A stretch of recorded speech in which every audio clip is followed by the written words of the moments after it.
Okay, we are started now. Just plugging in my phone.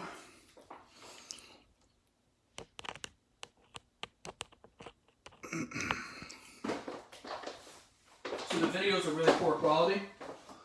So I'm recording with my phone and I'm live streaming from Google Meet. So you guys, the YouTube channel will be updated in a little bit.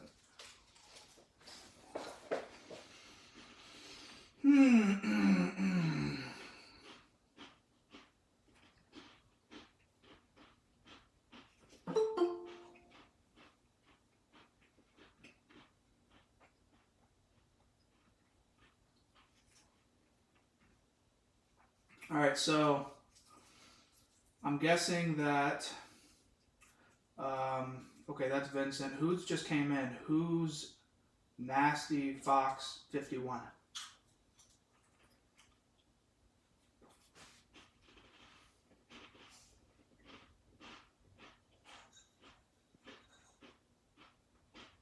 No, they left. Okay. We're in chapter 8. Alright, so this was 8.1, right? This was 8.2. This was 8.3.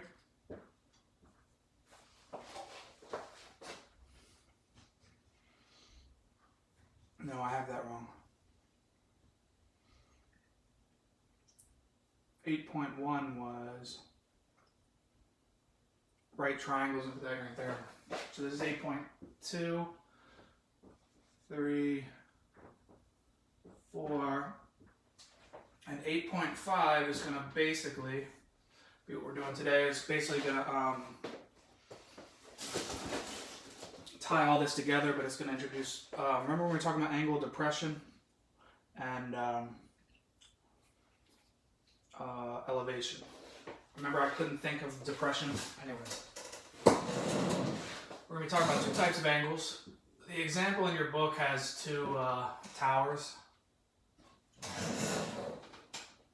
or has a tower and then a smaller tower. And then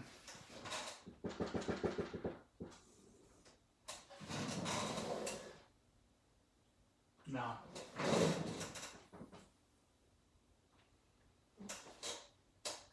Small down to the big.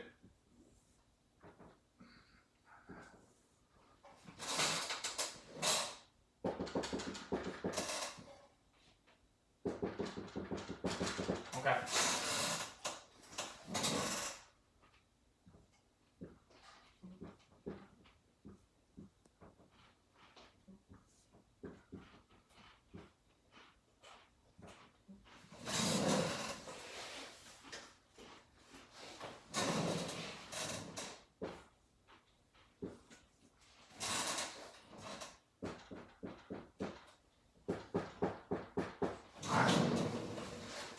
So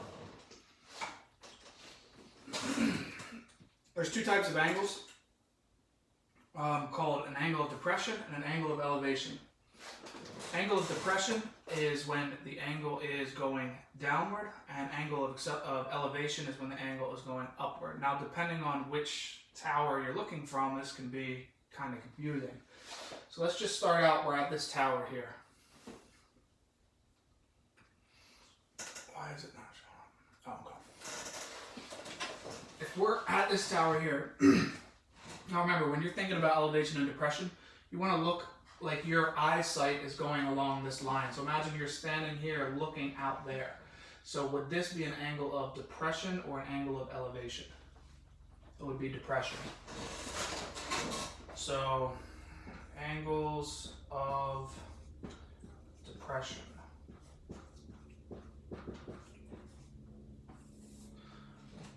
And then elevation.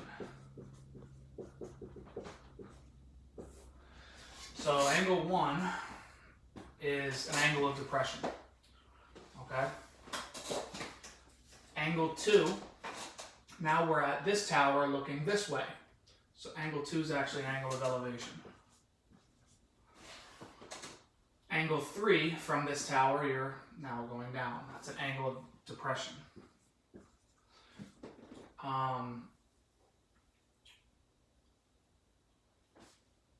4 is actually not either one, because your angle has to be part of this horizontally dashed line, or it has to be adjacent to it. Yeah. So 4 doesn't count on either one. An angle 5, we're now back on this tower. This is an angle of elevation.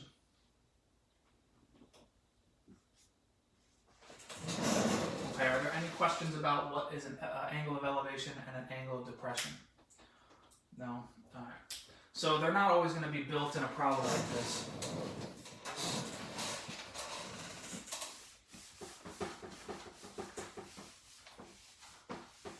I hope I wasn't blocking the camera. Let's just say we have an angle like this.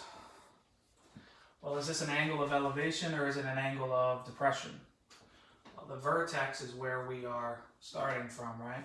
Think of this as your dashed line. Then this would be an angle of elevation, right? But what if this was my dashed line?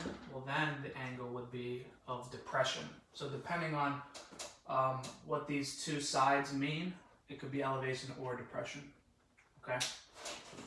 So if I turned that angle like this, it would be the same angle, but now the dotted line would be there, right? So it depends on which ray you count as your horizontal line.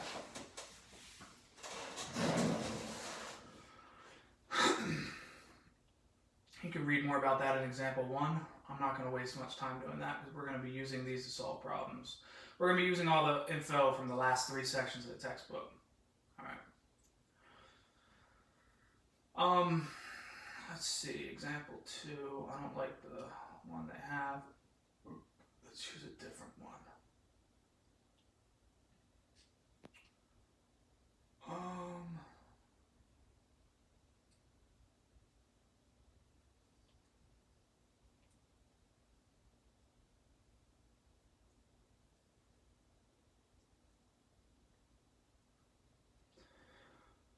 All right, so let's look at this. This is number 16 on page 378.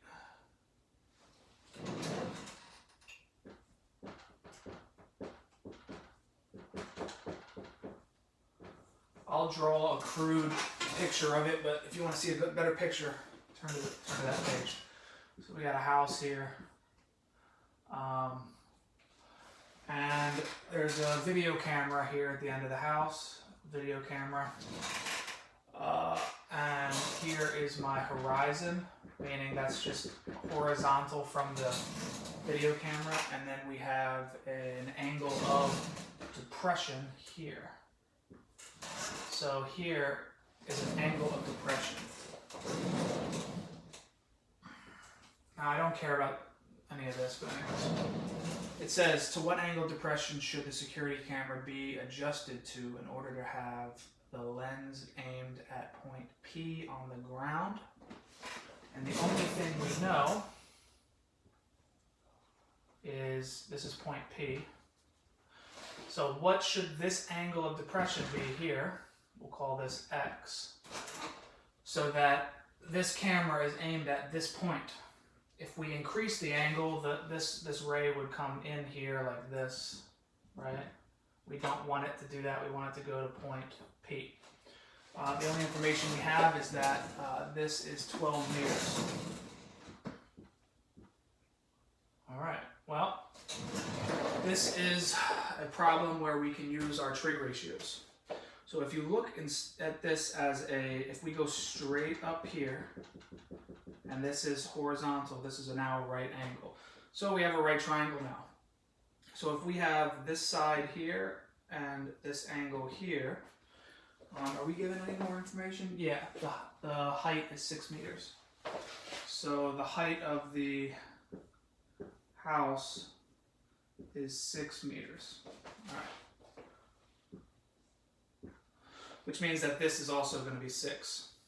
So now we have two sides of a triangle and an angle inside. We can use that using our trig ratios to find this angle. So let's do that. So we have x, we have its opposite and its hypotenuse. So if we have opposite and hypotenuse, we want to use sine. So the sine of x is equal to the opposite over the hypotenuse, which is 6 over 12. So the sine of x equals 1/2, right? So if we want to find x, we have to do inverse sine. So we'll do the inverse sine of sine x and the inverse sine of 1/2, and that'll leave us with x equals. And let me see about getting my, oh man, I don't have my calculator booted up. Let me do it real quick. Actually, this calculator should have it.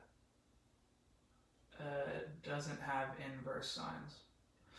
Let me boot it up. Hold on.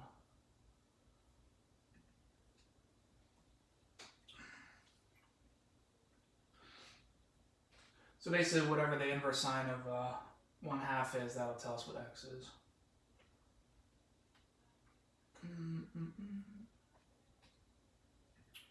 Let me check, make sure I'm in mode. Yep, correct mode. Alright, so let's do second inverse sine of 0.5. And I get 30. So that tells me that my angle has to be 30-degree depression from this horizontal line. All right, now, the question asks us to what angle depression should the security camera be adjusted in order to have the lens aimed? So the answer is 30 degrees. But you could be tricked in the future. What number is this? 16? Let me just double check. Yeah, 30 degrees. Okay, in the future they might ask you, what is the angle from the house? So instead of finding this angle, we would need to find this angle. In order to do that, well, we know these are parallel, but anyways, if I know this is 30, I know this is 60. So just keep that in mind for future. If you ever need to know this angle, just subtract it from 90 and you get 60. 30 is our answer. Any questions?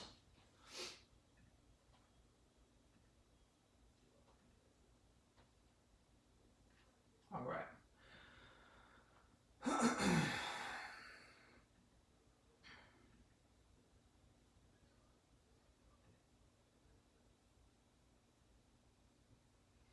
All right, so example 3. This one's going to be a lot more complicated.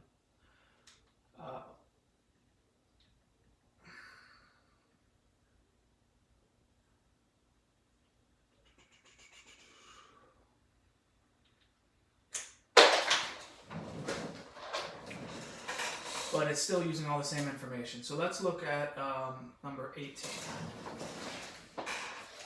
Same page, number 18.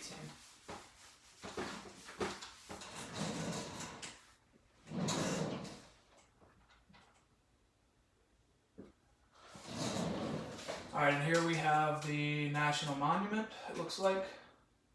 It says Libby's eyes are 5 feet above the ground, and the angle of elevation or eyesight to the top of the monument is 70. Yeah, it's the National Monument, or at least it looks like it. Okay, so we have the monument.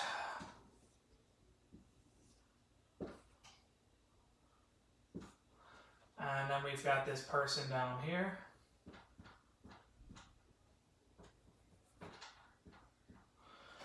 And it says that Libby's eyes are 5 feet above the ground, so here's the ground, which means that her eyesight is basically 5 feet above the ground. So from her eyesight to the tip of the monument, this is an angle of elevation. So just so we're clear, the angle we're looking at, the vertex is her eyes. So it's actually right there, 5 feet above the ground. Okay, so we're actually looking at this angle here, not the angle all the way to the ground. All right, and it says that it's 74 degrees. And that the monument is 555 feet tall. So if the monument's 550 feet tall, how tall is the section above this 5 foot mark? It would be 550, okay? So if this says 555 is the height of the monument all the way to the ground, okay? So remember, we're going to be doing 550. How far is she from the monument? So it wants to know, what is the distance here from her to the monument? We'll call that x. Okay, so we need to find this side of this triangle, and we know that this side here is 550. That's this. Because it's minus 5, and we know that x is unknown, and we know 74 degrees is the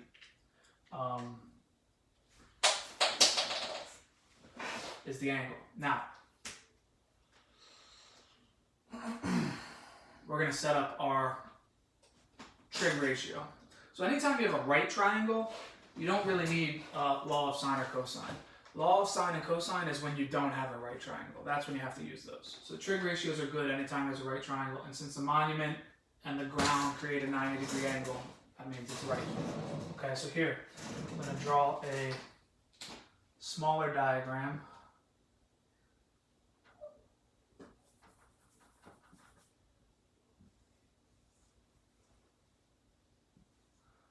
This is 550, this is x, and then this is unknown, and we know that this is 74 degrees.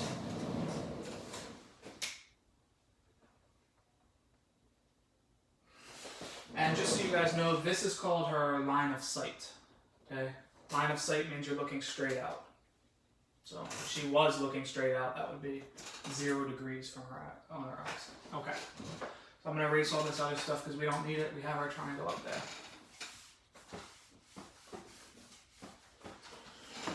Okay, so we've got, we're looking at the angle 74. We've got opposite and adjacent. Opposite and adjacent is, I didn't write it. This is SOHCAHTOA, opposite over adjacent. Okay, so we're using tangent. So we set it up. Tangent of 74 is equal to opposite over adjacent, which would be 550 over x. Like I said, a lot of this stuff is stuff we already know. This is kind of just putting it all together. Once we get to example 4, we're going to use the other law of sine and cosines. Alright, we multiply both sides by x, divide by tangent of 74, and we get x equals 550 over the tangent of 74.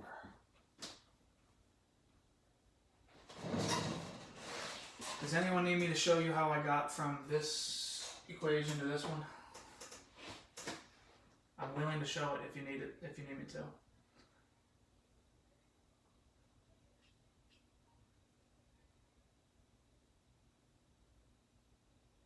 Okay.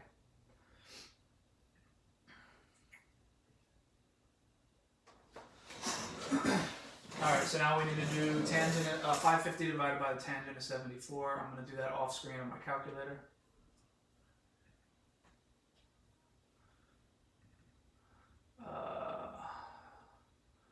Tangent of, 550 divided by the tangent of 74. 157.7.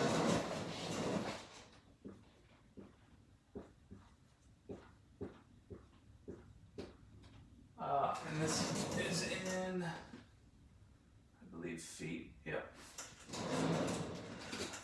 So, in summation, which we should do, anytime we do an application problem, we need to summarize what we've come up with. If this person, whose name is Libby, if Libby is standing 157.7 feet away from the monument, and her eyes are 5 feet off the ground, and she is looking up at an elevation angle of 74 degrees, then the monument is 555 feet tall.